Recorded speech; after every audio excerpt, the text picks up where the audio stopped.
Olá, essa é uma videoaula da disciplina IV309, Patologia Clínica, da Universidade Federal Rural do Rio de Janeiro, abordando aspectos referentes à urinálise veterinária e mais especificamente sobre a questão do sedimento.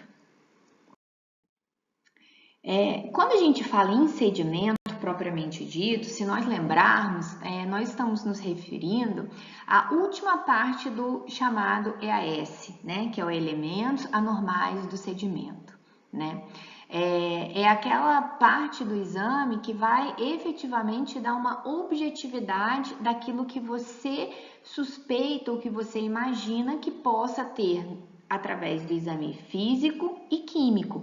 Lembrando que a gente vai avaliar todos conjuntamente. E o próprio nome já diz, o que é o sedimento? O sedimento é um precipitado que a gente vai obter, após a centrifugação dessa nossa amostra de urina, como nós vimos na questão do vídeo da prática, tá? E o que a gente pode encontrar nesse sedimento? A gente vai visualizar estruturas desse precipitado no microscópio. E aí a gente pode ter células epiteliais, hemácias, leucócitos, presença de cristais e até outros elementos como cilindros, espermatozoides, pode ter ovos de parasitas e etc. E aí a gente vai ver e discutir sobre cada um desses isoladamente, tá? Os campos, a gente conta 10 campos aleatórios, então aqui, por exemplo, a gente conta 2. Observem aqui na projeção do laser: 1, 2, 3, 4, 5, 6, 7, 8 e 2 no meio, 9, 10. Então, normalmente a gente faz esse caminho aqui, ó, mostrando aqui com o laser. A gente conta o que a gente encontra nesses 10 campos, divide por 10 e tira uma média. E aí ela passa a ser uma análise semi-quantitativa. Então, por exemplo, você vai reportar, você vai somar. Em um campo você achou uma hemácia, no outro você não achou nenhum, no outro você achou 3, no outro você achou 4. Você soma tudo, divide por 10 e vai dar tantas hemácias por campo, ou leucócitos, ou células epiteliais. Tá? E essa forma, ela traduz melhor para o clínico, aquilo, efetivamente que o exame pode trazer para nós. E aí a gente começa a avaliar as células epiteliais, Primeira coisa que a gente tem que ter em mente é que essas células epiteliais, elas podem apresentar formas diferentes, E elas vão receber um nome de acordo com essa característica morfológica dela. E por que a gente precisa saber qual é a célula epitelial que está presente no sedimento urinário? Porque cada um pode ser interpretado, com uma provável causa, tá? Então, a gente tem, por exemplo, as células epiteliais de transição, que são essas aqui, que são células pleomórficas de várias formas. Há escamosas ou de descamação, que são essas grandes aqui. E as tubulares renais, que são essas bem pequenas e arredondadas. Se a gente for avaliar cada uma delas separadamente, o que a gente observa? Que essas células epiteliais de transição, caracteristicamente, elas são células pleomórficas, que podem se apresentar de várias formas. Então, observem, a gente tem umas mais ovaladas, uma mais arredondadas, uma mais fusiforme, algumas caudadas, Então, isso característica, isso é característica das células epiteliais de transição. Além do mais, se a gente observar, vocês vão ver que o citoplasma é granular, como se tivesse alguns grânulos aqui, E tem um núcleo, mas esses grânulos, eles cobrem esse núcleo de forma que a gente só consegue ver o núcleo evidente quando a gente mexe no micrometro. Essas células epiteliais estão localizadas na bexiga, e nos 2/3 iniciais da uretra. Então, sempre que a gente vê elas presentes na nossa amostra de urina, nós vamos pensar nessas localização, ou seja, bexiga e 2/3 iniciais da uretra. E numa urina normal de um paciente sadio, a gente pode ter até 5 células epiteliais de transição por campo. Então, normal não é ausência, é até 5 por campo, até porque elas podem estar na bexiga, nos 2/3 iniciais da uretra, e nem sempre a gente consegue desprezar aquele primeiro jato da amostra de urina, conforme nós conversamos na aula do exame químico. Bom, quando a gente passa passa desse valor, o que a gente vai pensar? Pode ser um processo inflamatório, né? Seja ele infeccioso ou não, por exemplo, uma infecção bacteriana, né? Pode ser um processo irritativo, um cálculo, por exemplo, né? Que vai agredir aquela mucosa aonde? Bexiga ou 2/3 iniciais da uretra, que é onde eu tenho essas células, né? Então, pode ser uma cistite por bactérias gram-negativas, por bactérias urease positivas, pode ser, por exemplo, um cálculo, né, na bexiga, ou até mesmo na uretra, ou até mesmo as neoplasias, né? E aí as mais usuais são carcinoma de bexiga, tá? Que levam a essa descamação intensa, né? Porque você passa a ter substituição pelas células neoplásicas. Bem pequenas, e como o próprio nome já diz, elas são células dos túbulos renais. Então, são células que deveriam auxiliar na função de secreção, reabsorção tubular e, portanto, numa urina normal de um paciente sadio, a gente não espera encontrar essas células epiteliais tubulares. Sempre que houver descamação dessas células, a gente vai pensar então em lesão tubular, tá? E por fim, dentre as células que a gente mais encontra ou pode encontrar no EAS, nós temos as células epiteliais de descamação ou escamosas. O que caracteriza uma célula epitelial de descamação? Né? Quando a gente olha lá no sedimento, no microscópio, o que a gente vê? A gente vê células grandes, bem maiores que as de transição e as tubulares. São células com bordas irregulares, observe, elas não são redondinhas, bonitinhas, elas são grandes. E elas têm uma diferente proporção entre núcleo e citoplasma. Então, observem que eu tenho um núcleo bem pequeno e um citoplasma grande. E esse citoplasma ele é repleto de grânulos. Então, isso caracteriza uma célula epitelial de descamação ou escamosa, tá? Essa célula está presente aonde? No terço final da uretra e no trato genital, né? Então, a gente pode encontrar num paciente sadio até 3 dessas células por campo. Mas por que tem esse asterisco? Porque a gente só pode encontrar se a amostra de urina for obtida por micção espontânea. Por quê? Pela própria localização da célula, né? Então, vocês imaginem, se é uma célula que foi, se é uma urina que foi obtida por cistocentese, né, e que eu peguei a urina direto da bexiga, eu não vou encontrar células epiteliais de descamação, tá?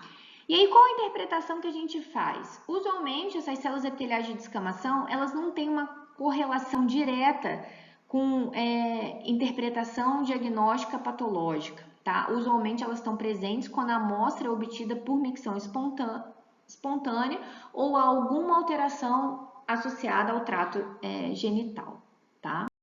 Essa coloração, e é fácil a gente identificar que a gente está diante de uma hemácia.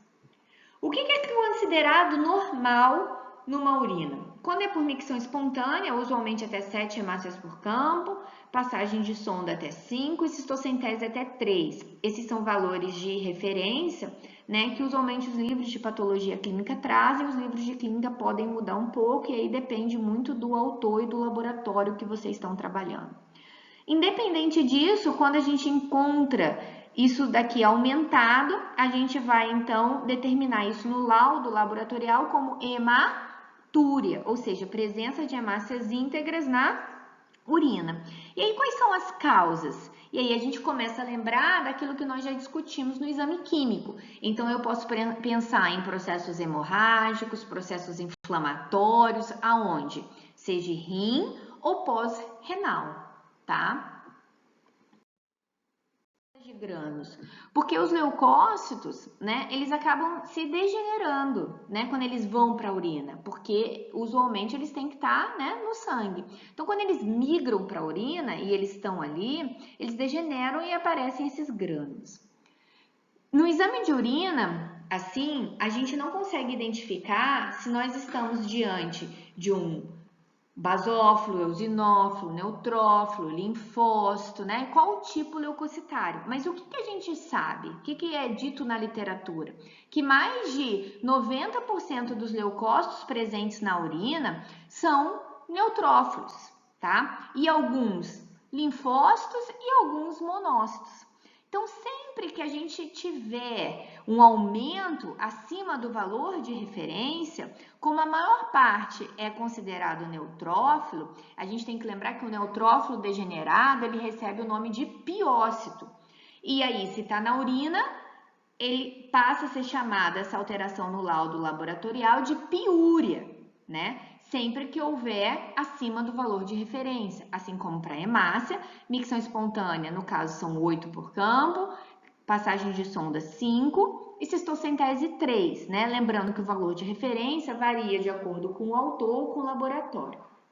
Então, e só para a gente lembrar novamente, né? Lembrando, leucócito a gente não deve avaliar através do exame químico pela tira reagente humana, porque ela é baseada na enzima esterase leucocitária, que não está presente em grandes concentrações, né? Ou concentrações adequadas na espécie de animais domésticos. Então, a gente avalia leucócito e associa com infecção quando a gente vê eles no sedimento urinário. E uma outra estrutura que nós temos são os chamados cilindros, né? Os cilindros são estruturas extremamente importantes quando a gente pensa, né, em avaliar esse exame de urina, podendo nos trazer informação para avaliar esse paciente com relação ao rim. Por quê? Os cilindros, conceitualmente, eles são definidos como moldes proteicos formados nos túbulos renais, né? E aí a gente pensa, né? Moldes proteicos, é como se a proteína fosse uma massinha de modelar de criança e pensa no túbulo. O túbulo é como se fosse um cano de PVC. Se você colocar uma massinha de modelar dentro de um cano de PVC e sair por ali, o que acontece? Ela vai sair exatamente com a forma do cano de PVC, que é um cilindro, que é a forma do túbulo. Então, os cilindros, eles ficam com essa característica e por isso que eles recebem esse nome cilíndrico. Observem aqui no apontador, eu tenho bordas paralelas e extremidades arredondadas. Isso daqui é um característico da morfologia de um cilindro que eu vejo no sedimento urinário. Bom, o que eu preciso para que esses cilindros se formem, né? Eu preciso o quê? Eu preciso que haja uma diminuição do fluxo tubular, tá? Ou seja, que o fluxo tubular esteja reduzido, por quê? Para dar tempo da sua matriz proteica, que é chamada de mucoproteína de Tans-Horsfall. O que é essa matriz proteica que recebe esse nome? Ela é uma mucoproteína, né? Que é produzida normalmente pelas células epiteliais tubulares, mas em pequenas quantidades. E aí o que acontece? Quando o fluxo tubular está reduzido, essa mucoproteína começa a se juntar, como se fosse aquela questão da massinha, vai juntando, vai juntando, vai juntando, até que forma o cilindro. Então, uma das principais condições para que elas se formem, que o cilindro se forme, é uma diminuição do fluxo tubular. Além disso, o que mais que a gente precisa? A gente precisa de um pH ácido, tá? E esse pH ácido, normalmente eu já tenho lá no néfron distal. Então, essas são as principais condições para que se formem. E aí, o que acontece? Podem se formar vários tipos de cilindros, né? E o que é importante? É importante a gente conseguir identificar, né, no EAS, qual é o tipo de cilindro que esse paciente está apresentando. Por quê? O cilindro, eu mencionei que ele é extremamente importante para a gente poder avaliar o rim de um paciente. Por quê? Quando a gente encontrar, quando for mais de 2, então se tem 4 cilindros hialinos por campo, eu vou pensar em proteinúria patológica. Por que proteinúria patológica? Porque ele é formado única e exclusivamente de proteína, tá? E as causas de proteinúria patológica é só lembrar lá da aula do exame químico. Tá? Então, se é a célula epitelial que está grudando nesse cilindro, são cilindros celulares epiteliais. Se é a hemácia, né, o eritrocítico. Se é a hemoglobina, são os hemoglobínicos. Ou ainda pode ser os leucocíticos ou leucocitários. E aí fica fácil a gente entender quais seriam, né, os cilindros, a célula, a estrutura celular que está grudando ali. São Quem? Os leucócitos. E aí a gente sabe que a maior parte são o quê? Os neutrófilos, né? Então a gente vê exatamente um cilindro, né, com a sua forma característica, bordas paralelas, extremidades arredondadas, né, com as células ali presentes, que no caso são os leucócitos. Qual a interpretação que a gente faz disso? Né? A interpretação que eu faço disso é exatamente a gente pensar o quê? Que eu tenho uma alteração renal, né? Porque o fluxo tubular está diminuído e isso levou à formação de cilindro. E ao mesmo tempo eu tenho um processo infeccioso aonde? No rim. Por que eu posso dizer que esse processo infeccioso está no rim, está nos túbulos? Porque só gruda no cilindro o que estiver passando durante o seu processo de formação, tá? E aí, o que acontece? A gente não consegue, biologia, controlar, né, o quanto o fluxo tubular está reduzido naquele paciente que chega para a gente na rotina e que a gente vai coletar a urina. Então, você tem graus variados, né, de diminuição do fluxo tubular. E aí, o que acontece? Se o fluxo tubular fica um pouco mais reduzido, né, o que a gente entende? Que aquelas células que grudaram, seja um leucócito, uma hemácia ou uma célula epitelial, né, eles começam a degenerar. E como é que se traduz essa degeneração, né, no microscópio? Se traduz por grânulos.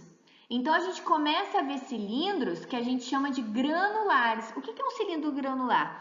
É um cilindro que tem a mesma característica, bordas paralelas, extremidades arredondadas e repleto de grânulos. Esses grânulos podem ser delicados, que são esses fininhos, ou podem ser esses grosseiros, né, que já são esses maiores.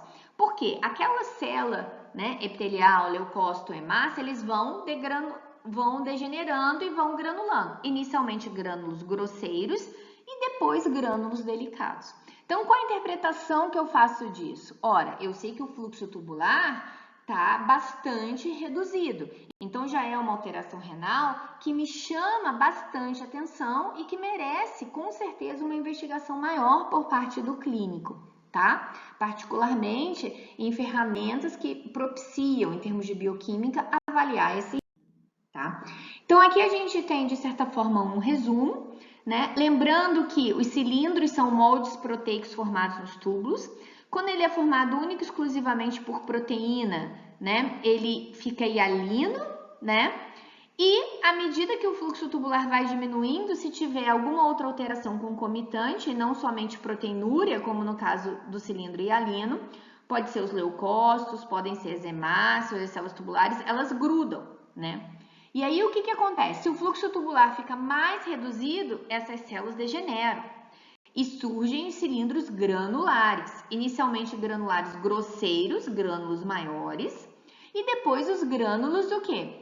Finos, né? E esses grânulos finos se traduzem aqui. E lembrando que as alterações só ocorrem durante o seu processo de formação. E aí a gente chega no último estágio, né, de degeneração, né, de um cilindro, que é o que a gente chama de cilindro sério, o hialino. E qual a interpretação que eu faço disso? Ora, eu vou entender que é o último estágio de degeneração de um cilindro. Então, ele é o quê? Um cilindro, né, associado geralmente ao quê? A alterações renais, né, que acabaram levando a uma diminuição bastante intensa do fluxo tubular, né? E isso ganha uma importância muito grande para o clínico quando a gente passa a interpretar o exame de urina, levando em consideração se tem ou não cilindro e qual o tipo de cilindro que está presente, tá?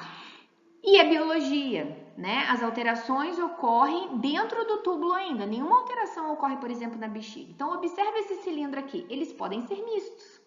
Como é que eu sei que ele está misto? Ó, a extremidade está quebradiça, eu tenho reentrâncias, né? Então, ele tem o formato de um cilindro sério, mas ao mesmo tempo ele tem grânulos. Observe. Então, ele é um cilindro misto, granular e sério. né? Indicando realmente que o fluxo tubular está bastante reduzido e que essa alteração renal merece grande importância, tá? E isso é com relação aos cilindros. O que mais nós temos, tá? Nós podemos ter ainda filete de muco presente nessa amostra de urina, tá? Como é que eu sei que eu estou diante de um filete de muco no sedimento urinário? Eu vejo esses filetes, né, fusiformes, maleáveis, né? Se a gente aperta a lamínula, ele se mexe um pouquinho, tá? E qual a interpretação que eu faço disso? Isso, usualmente, ele não tem nenhuma interpretação em termos de patologia. Usualmente estão presentes em amostra de micção espontânea, principalmente fêmeas. E aí eu preciso lembrar lá no caso das éguas, né? Porque as éguas têm glândulas produtoras de muco na pelve renal. Então, na amostra do sedimento urinário de éguas, eu posso encontrar, né, esses filetes de muco e isso vai ser fisiológico, tá? Isso não vai ter nenhuma alteração. Em ver isso a fresco, tá? Você pode fazer um esfregaço desse sedimento urinário, corar com corante hematológico de rotina, para você poder visualizar melhor, né, se são realmente bactérias, se você tem ali os neutrófilos degenerados, né, e te favorecer ainda mais a fazer o laudo laboratorial de uma forma correta. De díases, né, que é uma levedura, são bastante frequentes. Na medicina veterinária, a gente não observa isso, tá? A gente não vê isso frequente em cadelas, por exemplo, da nossa rotina, a questão de leveduras pelas candidíases, tá? Com relação aos processos infecciosos, a presença das bactérias, elas imperam na nossa rotina, tá? E a gente ainda pode ter presença de parasitas, né? Alguns parasitas, o diagnóstico é feito única e exclusivamente através do exame de urina, tá? Aqui, por exemplo, a gente tem um ovo de capilária plica. Aqui no laboratório a gente já publicou alguns artigos associados à detecção, né, desse parasita e o diagnóstico foi ao acaso, né, através do exame de urina, não era suspeita clínica dos pacientes, tá? Como é que a gente identifica? A gente vê esse ovo que é bioperculado, que lembra muito o ovo de tricúris, mas está na urina, né? Porque o tricúris é parasita, mas o diagnóstico é pelo exame de fezes, né, em função da sua localização. A capilária plica, sua localização é na bexiga, tá? O Dioctofirma renale, que vários de vocês já ouviram falar, o parasita adulto destrói o parênquima renal, né? Usualmente é um parasita que ocupa todo o rim, né? Ele é hematófago e a gente vai encontrar os ovos desse parasita no exame de urina, né? A gente tem também, no caso de carnívoros, tá? O Staphylococcus dentatus, que aí está presente também em rim, mas de suínos, tá? Os ovos têm essa característica, mas suíno não faz parte da nossa rotina, assim, a gente não vê essas amostras sendo enviadas, até pela dificuldade de obtenção, para o laboratório, né? Usualmente é só a título de experimento, né? E por fim, a gente tem a questão da Girofilária, né? A Girofilária mites, parasita adulto, né? As fêmeas, elas ficam lá no coração, né? E aí o que acontece, né? Essas fêmeas fazem posturas microfilárias que ganham circulação, essas microfilárias têm grande motilidade e elas eventualmente elas conseguem passar pelo filtrado glomerular, tá? E aí essas microfilárias podem ser observadas no exame de urina. Não é muito usual, mas elas podem ser observadas, tá? No EAS, e aí elas vão apresentar a motilidade, tá? É um filarídeo, e aí você já começa a suspeitar, e você, quando você acha na urina, usualmente você já tem uma grande concentração, né, dessas microfilárias no sangue, e aí junta o diagnóstico para poder fazer o tratamento e prognóstico desse paciente.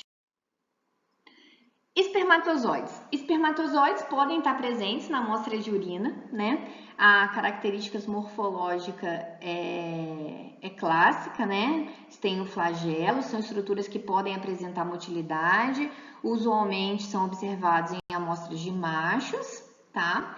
E qual a importância de, uma vez observado, isso ser reportado no laudo laboratorial, né? Ele não tem nenhuma interpretação no sentido de você poder correlacionar com alguma patologia. Mas os espermatozoides, pela sua composição, eles vão dar no exame químico proteinúria. E é sempre importante, se vocês lembrarem, a gente diferenciar as causas de proteinúria, porque aqui no caso passa a ser uma proteinúria o quê? Fisiológica, né? E que não demandaria maiores interpretações. Então, sempre que houver a presença de espermatozoides na amostra de urina, a gente deve reportar isso no laudo laboratorial, tá? Bom, essa é a primeira parte, né, do exame de urina referente à videoaula de sedimento urinário, né? Qualquer dúvida eu estou à disposição, podem me contactar e a gente conversa mais para frente sobre os demais aspectos da aula referente ainda ao sedimento urinário.